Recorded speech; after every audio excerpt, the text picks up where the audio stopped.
recording. But so again, welcome. Thank you, Mandy, Justine, Lisa, for being here. So glad to have you. And a little bit about our agenda again. So we'll be, for the first probably 30, 40 minutes or so, we have some prepared questions that we'll be going over that you can all answer. And then from there, we'll have some dedicated time for Q&A from the students that are joining us. And then after that, I have a separate Zoom link that I'll be sharing, and we'll migrate over to the new Zoom link, and we'll have some time for students to meet with you individually in breakout rooms. So if they'd would like to do that. So I could totally read off all your bios. I sent them to the students ahead of time, but I would really prefer if you all introduced yourselves. And just to kick things off, I'll start with Lisa, and then if you want to popcorn to either Mandy or Justine with your bio and a little bit about you. Okay. Hi, everybody. It's so weird to talk and not be able to see you, but I can see the other panelists and Megan, so that's encouraging. My name is Lisa Ward. I graduated from the healthcare management program with a concentration in policy and regulatory leadership in March 2020. So I have a long history in healthcare, specifically in clinical healthcare. I work in the emergency department at Denver Health Hospital, where I also work in government relations. So I've worked in the emergency department all over the state of Colorado for the last 25 years as an EMT. And in addition to that work, I've worked in state government and local government, designing healthcare programs, working in regulatory fields in healthcare specific to emergency medical services and trauma. I decided to go back to grad school several years ago. I don't even remember what year I went there now. It took me 3 years to get through the program. So I graduated in 2020. I had a very, very specific goal in mind for the job that I wanted when I graduated. And so from the moment I applied to the DU program, I started making my way toward that goal. And that it took me 3 years. I took one class at a time, then two classes at a time, and then was able to manage three at a time to graduate. And I think that that's true of a lot of students. You just kind of figure it out about how to kind of increase that course load. So ultimately, I ended up in the position that I had set out to be in. It took me 3 years of hard work, internships, getting my master's, convincing the organization that they should hire me because this position did not exist. And the week that I graduated, I also got the job. So I am the lobbyist, the political lobbyist for Denver Health Hospital. And so I represent the hospital predominantly in the state legislature, but I do city work and some federal work. So that's the long and short of that. And happy to help. I love talking with students who are maybe just starting in the program or in the middle of the program, and you're not really sure where you want to go or how to get there or how to reach where you want to go. Because I think that there are some really good tips that we can all give you to make that successful for you. Oh, sorry. How about you, Mandy? Mandy, were you in some of my classes? We were in every class together. Yeah. Like if you want to know when you started, it was 2017 because that's when thank you. Perfect. See, and I saw you pop up in every class and I'm like, it's Lisa again. Yes. I'm like, oh my gosh, there's a face to a name. I know. Well, it's nice to see you. It's nice to see you as well. My name is Mandy. I also graduated, like Lisa and I've been talking about, in 2020, March, and it was a wildly exciting time. It was 3 very long, hard years of work and studying and late nights, but it was totally worth it to where I am now. Like Lisa, I also set out with a specific goal in mind that I wanted to join an administrative fellowship when I was done.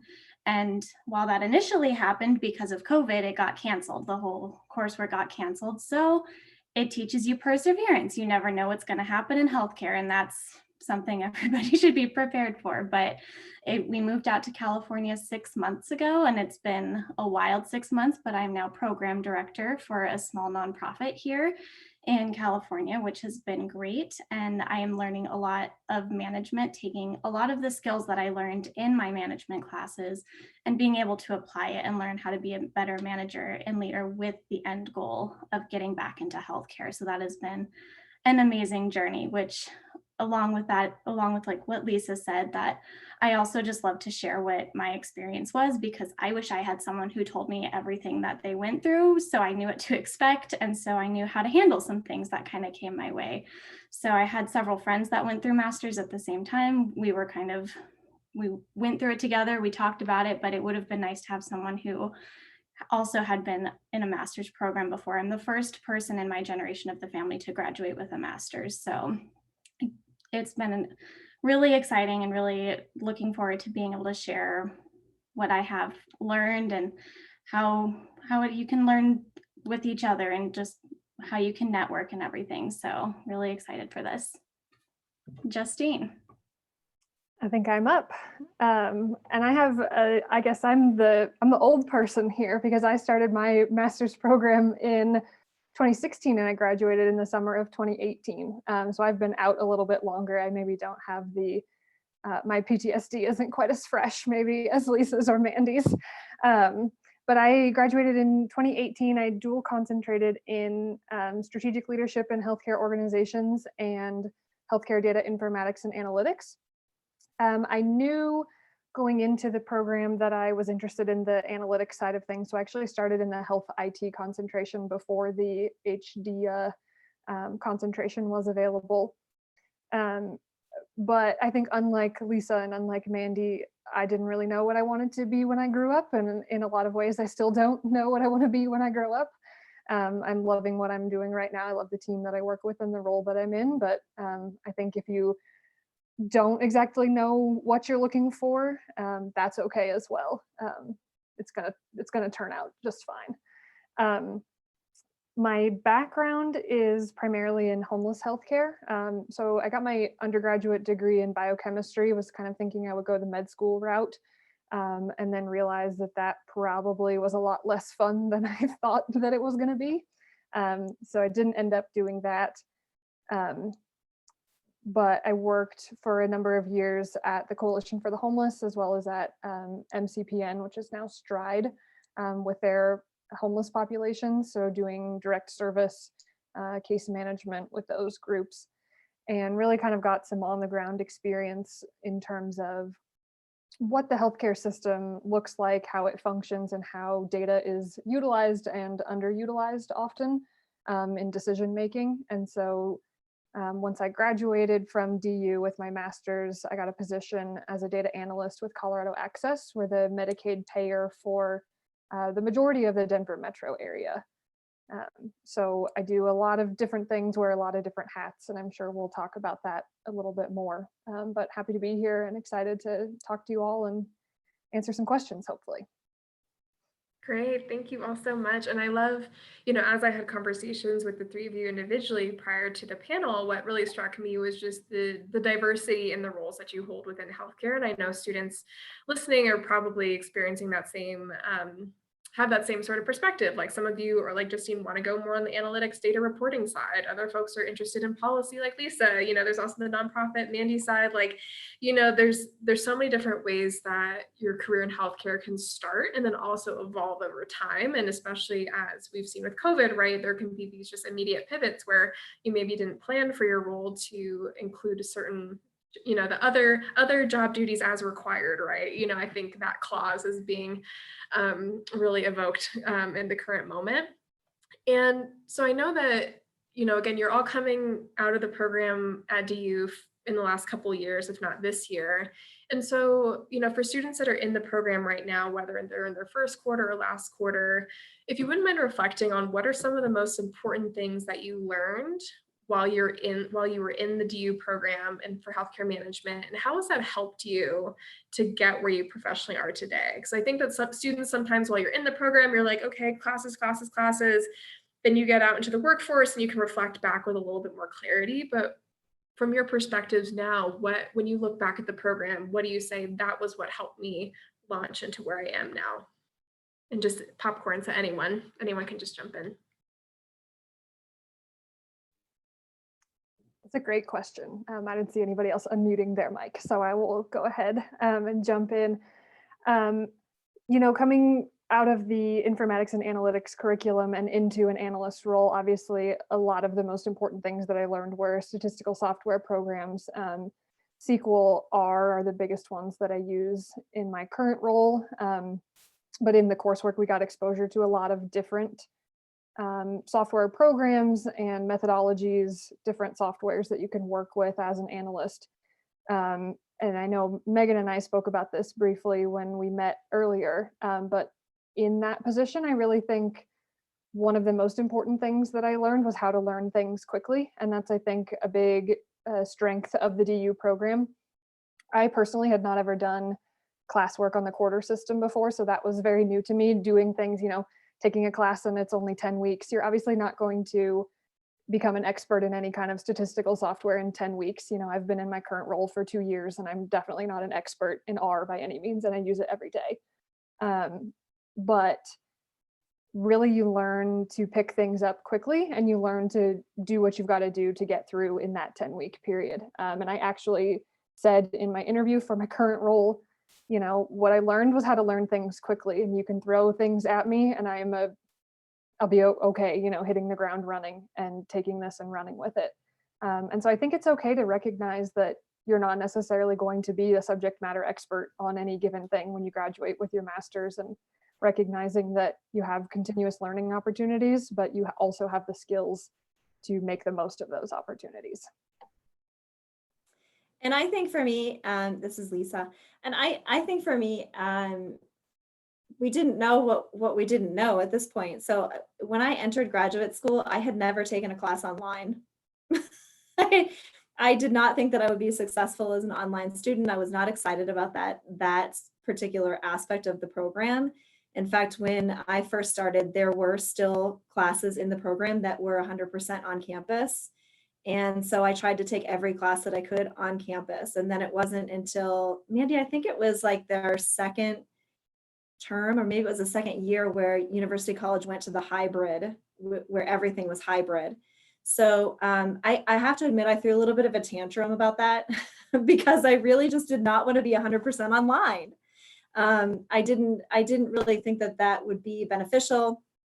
I didn't really know how to conduct myself in 100% online as a graduate student.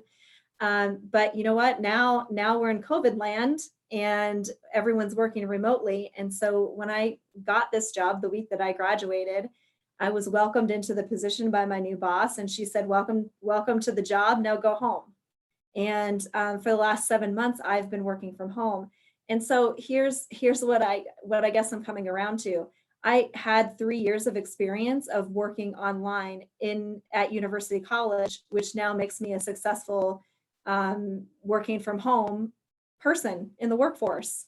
And so a lot of people have this big adjustment of working from home, whereas I had just spent the last 3 years balancing, a career and online coursework. So I had to learn a lot of time management. I think a lot of University College students have jobs and have families. And so time management really is a challenge, especially when you first start. I think a lot of students are overwhelmed in their first quarter. Certainly I was overwhelmed because of the time management piece of it, and adding the online portion. How do you manage your time online, and when do you have to, log in, and how many students do you have to talk to?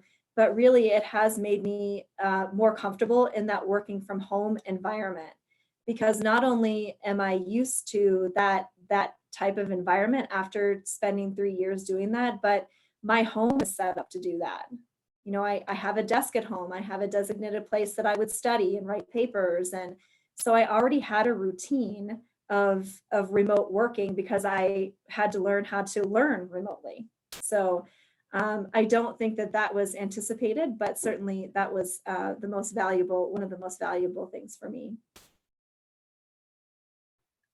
Those were both such good answers. I have to follow up with something creative after that. Nice job, guys. I have two things, and the first one is get to know your advisor. It seems like it's going to be really hard in COVID times, where I was fortunate enough to be able to meet with my advisor in person, face to face, and basically plan out my whole graduate schooling career. I knew exactly what I wanted to do. I was able to meet occasionally and actually get that face-to-face interaction.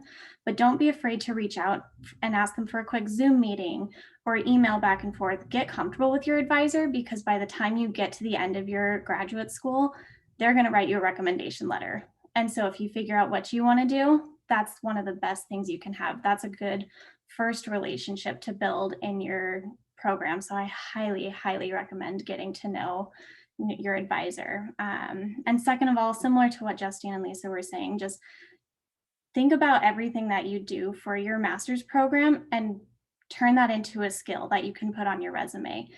Did you do lots of writing for it? So can you put writing on your resume? Did you do lots of research? Did you do lots of social media building? Is there anything you can take and just make it a transferable skill? I think that's one of the most important things you can take is, what did you learn and how can you apply that to any kind of career that you want to move into? So those would be my two advice.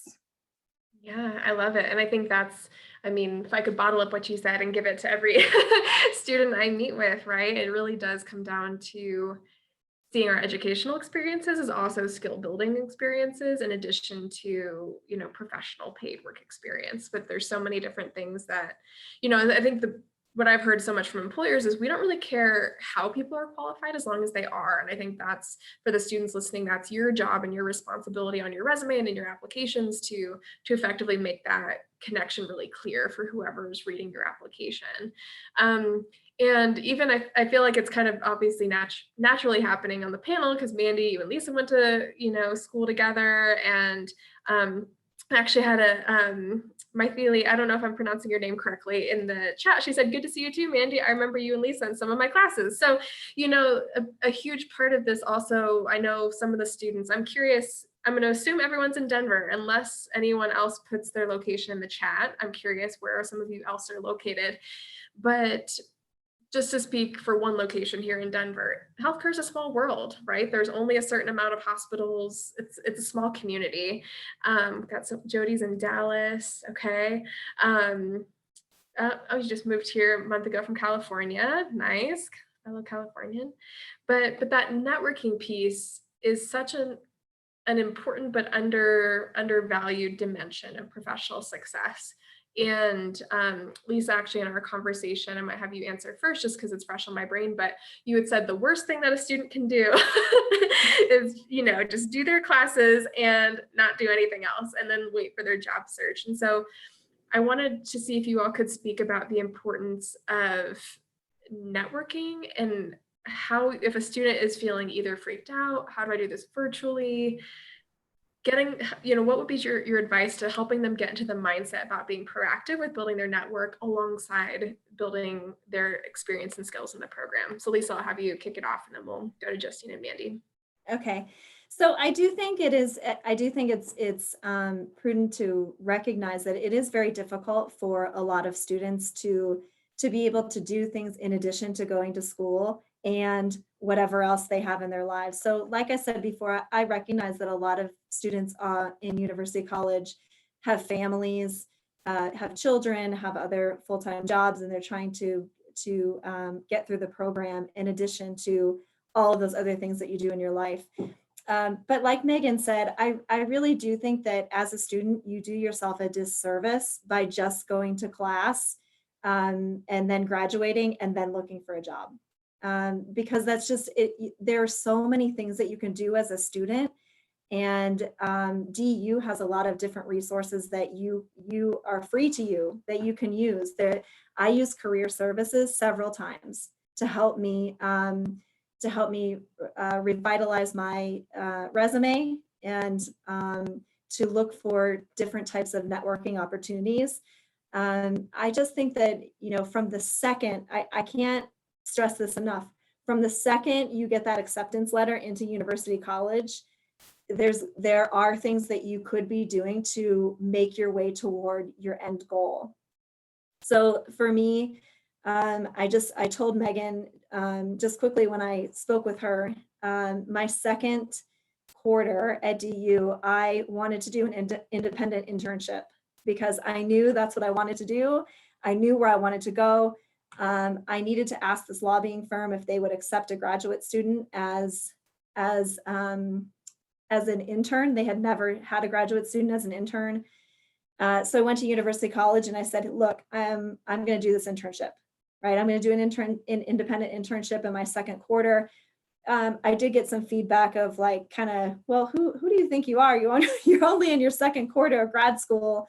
You can't do an independent internship in your second quarter. You don't know what you're doing, and that's just not true because most of us in University College are professionals. We have had careers before starting graduate school. We're in a career now, or we're moving toward a career. So I can tell you that you as a student, you are the customer. You are the customer. You are a customer of the university. And I chose DU for the reputation that it has. So everywhere that I went and everything that I wanted as far as networking, I literally started it with this sentence. Hi, my name is Lisa. I'm a graduate student at DU. And the answer unequivocally was always 100% yes, whatever you want. And so that's all you have to say. That's all you have to do. You start out an email by saying, hi, my name is Mandy Carlson. I'm a student at DU in the healthcare management program. And would you accept me as an intern? Or may I do this? Or may I speak with you? And the answer will always be yes. So that is the best piece of advice that I can give you, is to use the university to your advantage. Find out all the resources that are available to you, because they are available to you and they are free. Well, I mean, free, right? We're all paying tuition, but those services are free to you. And the more that you can network throughout your time as a student, the better you will have set yourself up for success when you graduate. The worst mistake I think any student can make is to wait until they graduate and then start looking for a job. It's not, you're going to be disappointed. You're going to be frustrated. Do it while you're a student. And then when you graduate, have a good idea of where you're going. I think that's great, Lisa. And I would also agree that part of it's just starting. Networking is one of the most terrifying things. I'm an introverted extrovert where I love talking to people, but I hate small talk and I never know what to say, especially if I'm trying to, or if I feel like I'm trying to impress someone. And that's what a lot of what networking feels like, but it doesn't have to be. You can be honest with them and just say, hey, I have a quick question. Can you help me answer this? Or I'm looking for some advice. And so I did what Lisa did. I sent some emails and I said, hi, my name is Mandy Carlson and I'm a healthcare management student at Denver University. And I got responses off of that. And it's okay to reach out and not hear back. You're at least putting yourself out there and your name is at least somewhere floating around in their email or on their LinkedIn profile. And I think that speaks volumes when you're willing to put yourself out there and ask questions. I think now is even one of the best times that you can be networking, because 15 minutes is actually 15 minutes now, where before sometimes you had to ask people, hey, I want to meet you for coffee real quick. Well, you had to get in your car, drive across town, sit in a coffee shop, sit around and talk. Now you can jump on a quick Zoom call and say, hey, let's each grab a cup of coffee, sit over Zoom, and I just have a quick 15 minutes of your time to ask you some questions. I think now is one of the best times you can be networking in that way, because you're allowed to, essentially. You don't have to meet in person. So get on LinkedIn, look for people who interest you and just reach out with a question and ask for 15 minutes of their time. And I think that's one of the most valuable things you can do. And like Lisa said, don't wait until you're out of grad school to do it. Do it while you're in grad school. The other piece is, if you know anyone within healthcare, ask them to connect you. I did that so many times I lost count. I have family that are in healthcare, so I'm like, hey, can you just connect me to the PR person? I'd love to sit down and chat with them. Or hey, can you connect me to the foundation? I would love to talk with them about their fundraising strategies. It's so useful to use your current connections to build more connections, and don't be afraid to ask, because they'll be flattered. They'll be flattered that you asked to connect them, or that you're flattered that you asked them a question. So just ask. That's the best advice I can give for networking. Yeah, I would echo a lot of what Lisa and Mandy said. Those are great answers, and I don't have much to add to that. I think Lisa makes a good point that networking can be difficult and it can be kind of intimidating. If you are a professional, you're working and going to school. I know I was working full time and going to school full time. So if any of you are in that position, I feel you and I'm sorry, and it gets better, and it's worth it. But just something as simple as connecting to your classmates on LinkedIn, connecting to your professors on LinkedIn. I've been out of the program for 2 years now, but it was one of my professors that connected me with Megan, and that's why I'm on this panel. So staying connected, making sure that people are aware of kind of what you're up to, that you are sort of, even if it's just peripherally aware of what's going on, when the time comes as you're looking to make a job change, who you can reach out to, and use those connections that you've kind of kept. Even if you're not really actively networking, I think staying connected with people is incredibly important. And the other piece of advice that I would say is the jobs that you don't get are just as important as the jobs that you do get, at least from a networking perspective. Obviously, one of them's paying your bills and the other isn't, right? But staying connected, maintaining those good relationships with people that you interview with. I interviewed for a position at a company, and I didn't end up getting it, but the hiring manager emailed me and was like, we really tried to make this work. We tried to find funding to hire you and someone else. Let's stay in touch on LinkedIn, and if something comes available, I will let you know first. And even just having that connection, it's not someone that I work with, but that's another opportunity that I can leverage, if I want to connect to someone maybe that he knows down the road, or, if I'm looking to move back into that realm of healthcare. Those are good opportunities. And like Megan said, healthcare is a small world. And so you want to make sure that you are not burning any of your bridges. Keep all of your options open and utilize those connections. Yeah, such good advice all around. And I think what you just spoke to, Justine, about this, there can be this mutuality, right? And I think that's where networking is at its finest and its best, is when it's about mutual benefit at its core. And so even if you're interviewing, right, because you have skills to offer them, and you're looking for them for maybe an opportunity. And for students listening that maybe struggle with networking or like getting into the right mindset around it, I just think of it as making professional friends. And I think if you've chosen, I don't like using the word like right career or right path, because I don't think there is just one right path, but I think a sign that you're on the right path in healthcare generally is like, do you love to geek out about it? Do you love to talk about healthcare? I think, Mandy, was it you that you were saying that your husband also works in healthcare? And so she was just telling me they just totally love to geek out and talk about, healthcare. And I think that whatever area of healthcare you just feel really excited about and enthusiastic about, that comes through in your conversations, and that is your natural energy toward certain topics and areas of professional interest will really be an asset for you. And so I just think my advice is to follow your curiosity with whatever you're curious about, and finding people who do that work or are connected to someone who does that work, and getting closer and closer that way. And it's a great point to remember that your classmates are your colleagues. I had a faculty member in my master's program make that point, and and it's been so true since we graduated. Everyone's been really collaborative. We've helped each other find jobs. Hey, my school's hiring if anyone is looking for a job. And I know I have that network there if I ever, wanted to move back to California, or if I ever wanted to make a change. I know I have a whole crew of people that could edit my resume for me too. So excellent advice about networking. And to shift gears a little bit, this is probably going to be my favorite question on the panel, and I know because it came up with all three of you in our conversations prior. So I'd imagine that for the students listening, that their reasons, and I'd be curious, students, actually, if you wouldn't mind just starting to type in the text box, what was it about healthcare that makes you want to pursue a career in this? But what I've heard a lot in advising appointments is students saying things along the lines of, I really want to help people. And this is a really great way to do that, to help make these systems more efficient so I can help people. But there's this real tension about business about the business of healthcare. And it's also a helping profession. And I know each of you have seen that from various angles based on your experiences, but that can be a real tension between someone going in saying with their cover letter, I want to work, as a business analyst because I want to help people. But the reality is that the hospital is a business and is operating as a business. And to your point earlier, Lisa, the patient is the customer at the same time as they are a patient.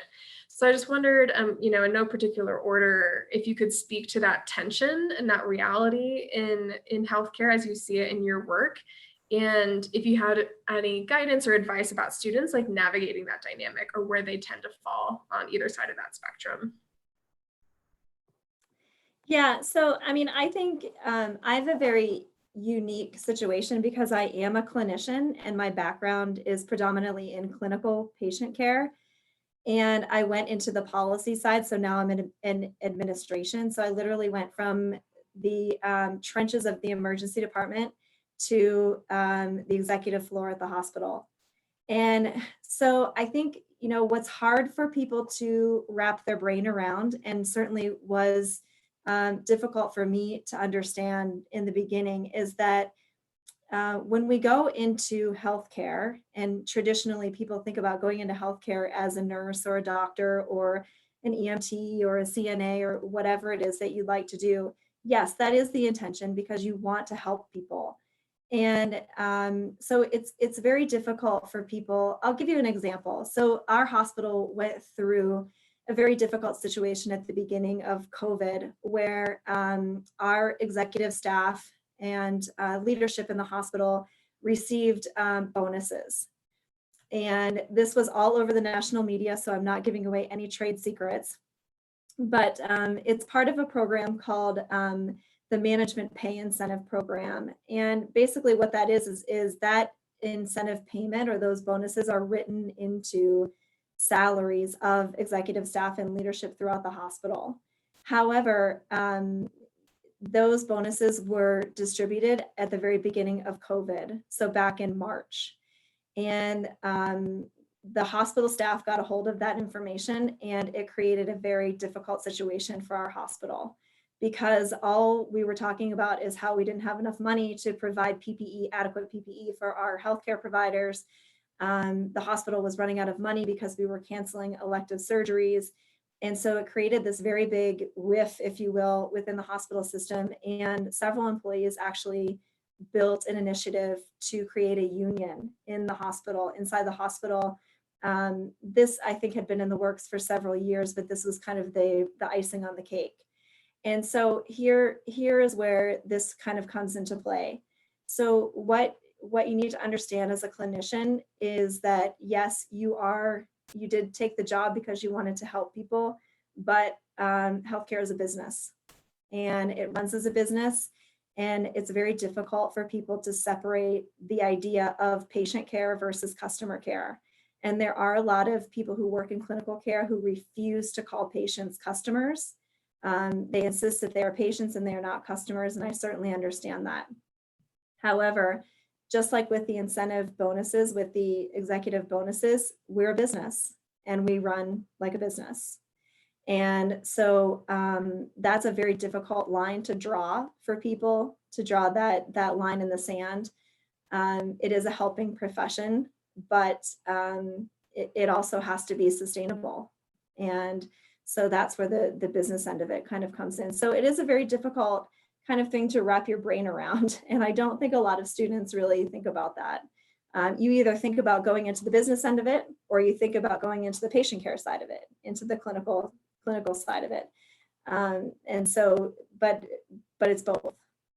And that's hard for the general public to understand. That's hard for people who work within the organization to understand. And certainly it's interesting for me because I work in both. I have one foot in the clinical side. I still work in the emergency department, and one foot in the business side. I work full-time as the hospital lobbyist. So I have one foot in each side, and that is extremely beneficial for me, but can create conflict. So that's my story. But yes, it is important to recognize that there is a difference.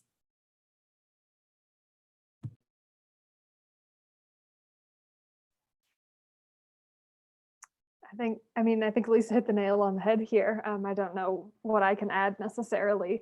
I have sort of a similar situation in that I came from more of the direct service, not clinical necessarily, but in the direct service side of healthcare. And now I'm working much more on the business side. I have more of a 30,000 foot view of healthcare.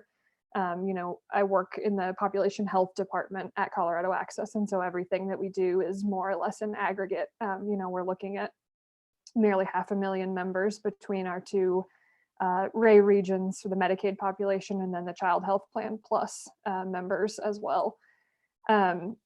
So one of the things that I think, if you are more on the business side of things, and one thing that I have had to work on as I've sort of transitioned more into that role, is remembering the people behind it. And the reason that, I think Megan is right, that a lot of us got into healthcare because we wanted to help people.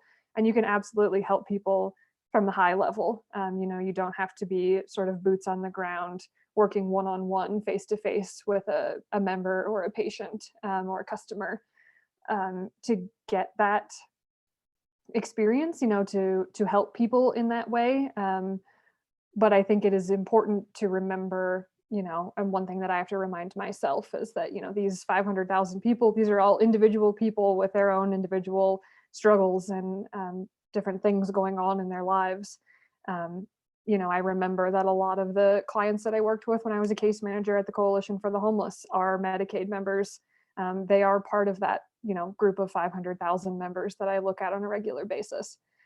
So just remembering that there are people behind the business as well. But, like Lisa said, you kind of have to understand that it is a business, and sometimes there are going to be decisions made that are from a business perspective that maybe you don't necessarily agree with, maybe don't seem like the right thing to do at the time.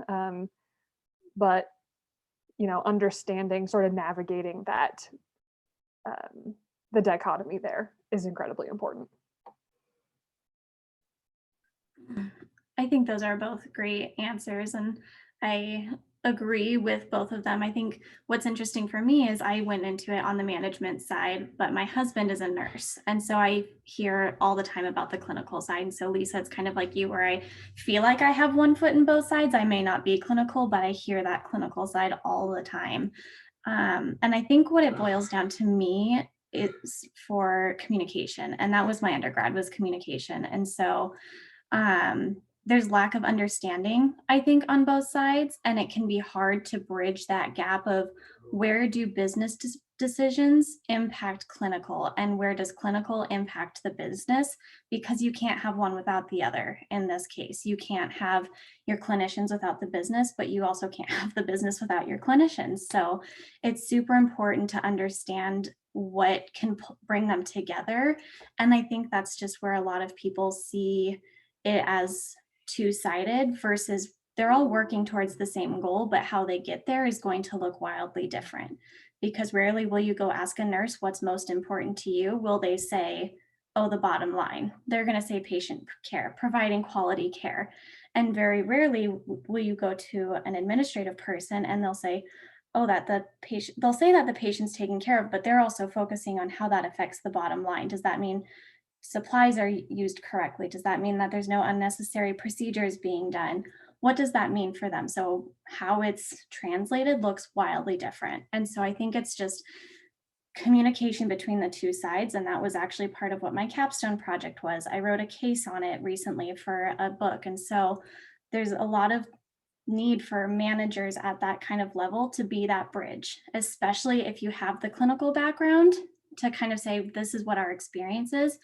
If we can't change the decision, how can we help them understand the decision? And same thing from the nursing side is, why do we do something as clinicians, as nurses, as doctors, as any kind of medical professional? How can we help them understand why we made these decisions? And I think there's just helping bridge that gap is why I got into this program. I wanted to be that bridge because I heard it from both sides for so long that I said, okay, I'm tired of it feeling like there's this line, like there's this wall between clinicians and administrative, and I want to be part of the solution to that, part of the bringing together and helping people to understand both sides.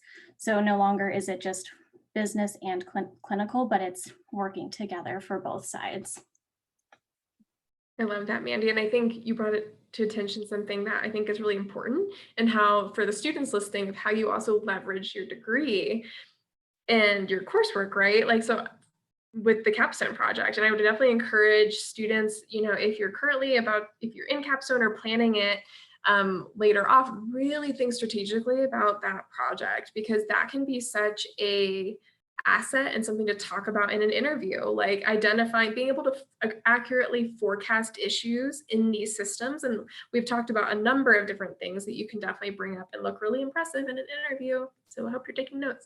But these are the real kind of things that, a hiring manager, if you mention, like, I know there's this, tension between the clinical side and the business side of this, in this role, and here's how I want to approach it, and here's how I want to do, like, you will sound so impressive having that sort of awareness and clarity around the reality that exists in healthcare. And so don't underestimate, again, not only your colleagues as or your classmates as colleagues, but also how you can, when you get any sort of freedom with an assignment, related to a paper, related to capstone, use that to identify what would be the issues that I would want to talk about or learn more about in an interview, or that would be really helpful skills later down the line. And how can I use my education in that way to fill some of those skill gaps? So even if I might not have done that in a work capacity, technically, I can still say, hey, I did this whole self-designed research project on this exact topic, and I can really speak about it confidently. That can really go a long way.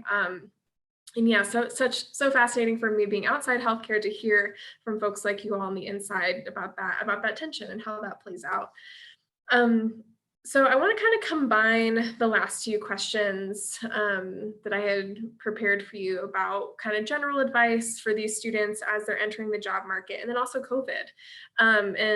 We had an earlier question from Ryan. He was asking about if you've noticed any operation management trends as a result of COVID in that. So bonus points if any of you can speak to operations management. But if you could speak to just, any like other pieces of advice that you would give to students right now with thinking about finding a job, taking that next step in their career. And if you see, speaking of COVID, any opportunities emerging, like where do you see growth happening from where you sit in healthcare? So I'll leave that as our last general question. And for students, please start throwing questions in the Q&A, and we'll get to those. And then in a little while, we'll transition to our networking breakout rooms.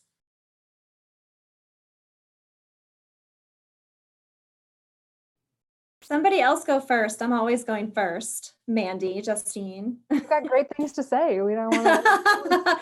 Well, Justine, I mean, I think that one of the biggest job opportunities now is in IT, is in your field. So you go. I have all the answers, of course. You have all the answers. Of course. No, I mean, I do think that is absolutely true. I don't know if anyone is interested in the informatics and analytics side of things, but that is a huge growing field in healthcare. People talk a lot about big data, and that is definitely an increasingly, but still, I think, underutilized resource in healthcare. Recently I had the opportunity to work on a machine learning project. One of the big, there's an acronym for them. There's an acronym for everything with the state. But the governor has goals for healthcare, each administration. And one of the goals of the Department of Healthcare Policy and Finance is working with what they're calling members with complex needs. And those are people who are expensive. And so what my team was able to do is develop a machine learning algorithm that would help us identify who are the members who are either already complex and at risk of becoming more expensive, or who are not yet in that complex member bucket, but might be at risk of becoming a complex member, basically becoming expensive. And so that is also kind of, that speaks to that dichotomy between the helping profession and the business. A lot of what matters is the bottom line. And in terms of, when it boils right down to it, we have to cut costs. We have to be able to make these cost saving measures, implement care management programs that are going to help our members utilize services more efficiently and, not cost as much in the long run, but understanding, what's going on with those members. And you're not going to take away someone's dialysis because it's too expensive. You have to know who are the people who you can actually impact. And so that's what our machine learning model has tried to identify here. And I feel like I've lost the plot of the question entirely. But I do think if anyone is interested in analytics, certainly artificial intelligence, machine learning is a huge opportunity for growth moving forward. Yeah, and I think, Ryan, to answer your question, when COVID started and we started seeing an increase in patient capacity here at Denver Health back in March and April, Denver Health opened its own incident command center. So we actually had an emergency response center and incident command within the hospital, and it was impressive. So I was part of the incident command center on the government side. So it was my job to basically be a liaison between the governor's office, state government, and the hospital as far as acquiring PPE, the policies, COVID policies that were changing literally by the hour about how we treated patients, what drugs we used, do we use a ventilator, how do we get a ventilator, how do we increase capacity to handle critical care patients. And these policies, I kid you not, all students, all people in the world change by the hour, and they're still changing. I think we have a better handle on it now, but we had an incident command center, and operationally, it was just so impressive.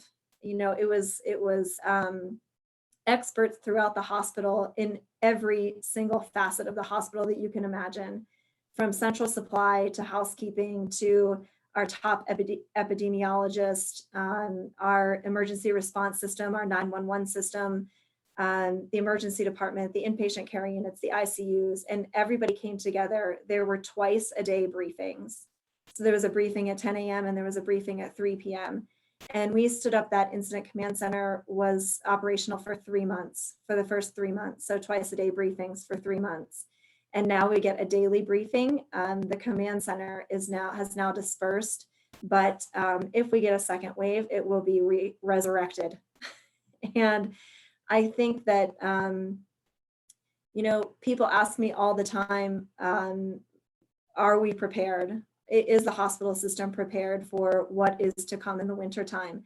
And what I can tell you is, yes, I do think we're prepared, because we had all the time, a couple months over the summer to really work on preparing ourselves to deal with what's to come.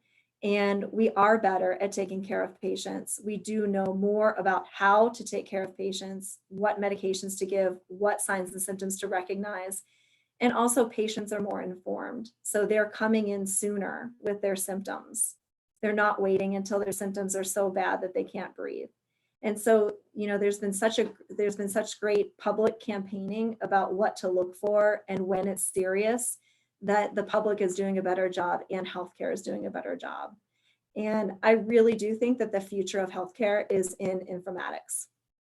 I think AI has already started to enter the healthcare workforce. There are different types of AI technology, especially starting in with the senior citizens in nursing homes. So it's coming, and that is the future of healthcare. Absolutely. I agree with both of my colleagues. I think those were great answers. And just to expand on it, along with the informatics, I think telemedicine was big as Lisa and I went through our program, and people were already starting to talk about it, but now it's becoming real, that people can't just go in to visit their doctor for their normal yearly physical. They have to contact their doctor, because otherwise we're going to overwhelm our healthcare providers. And I think that leads into my second point of, I think there's going to be a shift in focus to preventative care and how to keep people out of the hospital. So if something like this were to happen again, we would be more prepared, because there were hospitals that had to completely reinvent their floors in order to take all of the COVID patients necessary. Suddenly, they were taking on more patients than they were prepared for, and they kind of had to think about it. And they're like, man, if some of these people weren't here, whether it was through proper care, but they were dealing with not only COVID patients, but other patients as well. And I think that's something important to remember, is how can we as healthcare providers not only be providing healthcare, but preventative care, and teaching people the importance of that. And I think that's so important, that I think that's going to be big, so that people aren't overwhelming the healthcare system, because there just was too much at the beginning, and it's definitely gotten better. And I'm glad to see that hospitals have adapted and have been able to kind of grow into that. But it was scary for a while to see some of these floors and some of these nurses taking on far more than they should have been for the safety of patients. And I think that's going to be an interesting discussion, and also interesting to see kind of how innovative people are when it comes to preventative care and telemedicine because of COVID. Because, like I said, these were conversations far before COVID ever happened, but I think it's going to change how we talk about it and how important it is to our organizations and healthcare in general. And if you are interested in policy, any of you out there, policy geeks like myself, everyone thinks I'm crazy, but now is the time really for healthcare policy. I mean, no better time to be getting into healthcare policy than during a pandemic, because I myself did work on several legislative initiatives for telemedicine, like Mandy's talking about. And my capstone was actually a legislative bill. So I used my capstone to advance my career. So, you know, there are lots of things to do policy-wise right now. I mean, it's a whirlwind. Healthcare policy is a complete whirlwind right now. Love it. And I saw, Atrisha, you asked a question to Lisa about, is there any guidance you can give to a grad student who's interested in healthcare policy, wants to get an internship? So you just teed that one up perfectly. We have a few more, I'm going to ask one more question just as a broad general one, and then we'll, but I love all the questions in the Q&A. Excellent questions. Just so great. And we'll definitely have some time again for you all students to ask these questions. So I've copied them over, but please don't forget them, because you'll get a chance to ask them individually in just a few minutes. So I want to make sure you get what you came here for. But the question I want to kind of close out with, there was some good questions about mental health, behavioral health, but I think to keep it broad, Sydney asked a question about what types of jobs would you recommend having while in grad school? Do any in healthcare come to your mind for a student who's in the program? And that's, again, something I get so constantly is, okay, I have a few other priorities, but I do have, 10 to 20 hours for an internship or some sort of work. Other students can manage full-time along with the program. But what would you recommend is maybe places to look, like just, is it just the hospital websites, or if you know of any other locations to actually find these positions, and then any other recommendations about jobs and to intentionally seek out while in the program? So my best piece of advice about getting your foot in the door into healthcare is to start working inside. Let's say if you want to work in a hospital, is to start working in the hospital in whatever position you can find, because hospitals will always look at internal applicants before they look at external applicants. So if you start while you're in grad school, and it can be a simple job such as transportation, patient transport. If you work as a patient transporter while you're in grad school, because it's not it's physically exhausting, but it's not mentally exhausting, right? And so any job that you can get in the hospital, if you work as a certified nursing assistant, you can work as a patient transporter, you can work in patient admissions, you can work as a unit clerk. So, you don't have to have a high level job while you're in grad school. Don't do that to yourself. You're not going to be successful in your career, and you're not going to be successful in graduate school if you take on a position that's going to be so challenging and so new to you that it overwhelms you. So my best piece of advice to get your foot in the door is just to start with a simple job within the organization that you would like to work in ultimately. I think it really is the best piece of advice that I can give. And And a lot of those jobs, especially in the hospital environment, are 12-hour jobs or 10 hours. So they're 12-hour work shifts or 12. And so if you work, so when I was in graduate school, I was working in the emergency department. I was working 12-hour shifts. So that's 3 days a week, 3 12s a week. And, you know, a lot of people say, well, that must be really nice. You only work 3 days a week. Well, yeah, but they're 12-hour days on my feet. And I would literally walk, like if anyone has a little tracker on their wrist, 23,000 steps a day in a 12-hour shift. So, so it was exhausting, and I did cut back to part-time a couple quarters into my education. But that's my piece of advice as far as getting your foot in the door. Just start anywhere, housekeeping, anywhere within the organization that you'd like to work, and then, you know, make your way through graduate school into the position that you would like. Go ahead, Justine. Oh, sorry. I was just going to say, I think that's great advice. You know, the thing that I would say that I think Lisa is getting at is the best job that you can have while you're in graduate school is one that allows you to finish graduate school, because you're in the program at DU to get where you want to go. It matters less where you are right now. If you can get through the program and then you can figure out, you know, where do I want to go? But I think Lisa makes a really good point that any experience that you can get in the healthcare system is valuable experience.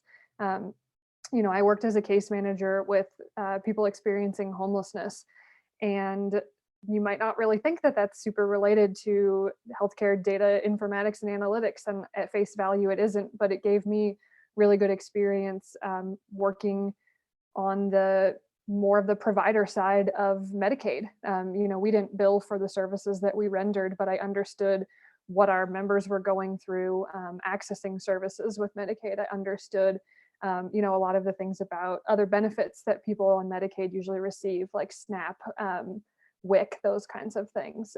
Having that sort of broader level understanding, you know, like Lisa was saying, even working in patient transport or in housekeeping, you are in the healthcare system and you're seeing it from a different angle than the people who are going to be hiring you are seeing it from. And that's valuable experience and valuable input that you can bring to a team later on down the road.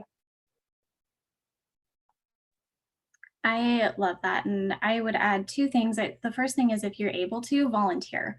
Lots of hospitals need volunteers, and that can be a great way to get your foot in the door, because you will know the hospital backwards and forwards, especially if you're someone who helps direct to certain patient floors or to units or anything. Volunteers are necessary, but they also know the hospital better than anyone because they're not usually stuck on one floor or in one area. They know everywhere. So we highly relied on our volunteers, and I think that that's also a great way to get involved.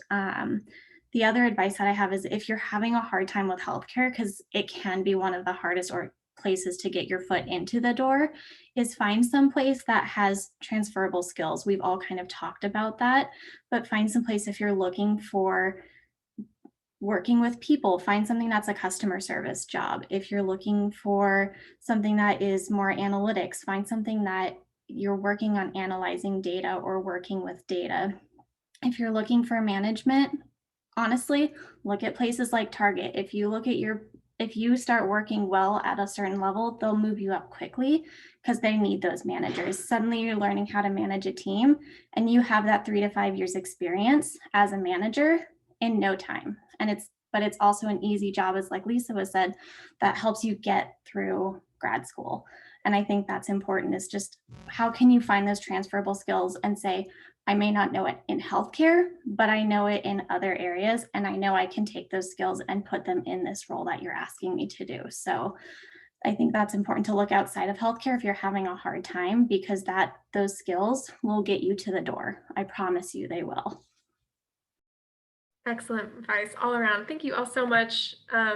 Yeah, I've just been taking notes and thinking about it, and there's just so many good things that we've talked about. So with that, I'm going to go ahead and pause the recording. So thank you, everyone.